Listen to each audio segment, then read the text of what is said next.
আসসালামু আলাইকুম। আজকে আপনাদের জন্য আমি এই গরমে প্রাণ জুড়ানো ঠান্ডা একটি রেসিপি নিয়ে আসছি। আজকের রেসিপি হচ্ছে ফালুদা।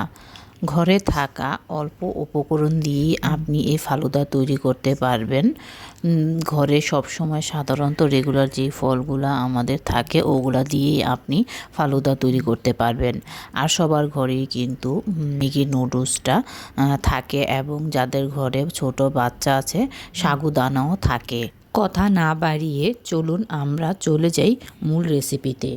1 লিটার দুধকে হাফ লিটার করে নিয়েছি, এবং আলাদা করে আমি সাগুদানা এবং আমি কালারফুল নুডলস ব্যবহার করেছি। আপনারা চাইলে ম্যাগি নুডলসও ব্যবহার করতে পারবেন। আমি আগে থেকেই কিনা ছিল, তাই আমি এই কালারফুল নুডলসটা ব্যবহার করেছি।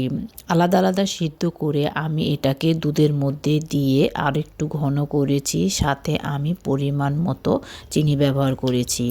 এরপরে আপনি যেই পাত্রে পরিবেশন করবেন সেই পাত্রে ঢালার পরে ঘরে থাকা যে কোনো ফল ব্যবহার করতে পারবেন। আমার বাসায় ছিল কলা, আপেল, আভোকাডো এবং আনার ছিল, আমি ওগুলা দিয়েই পরিবেশন করেছি।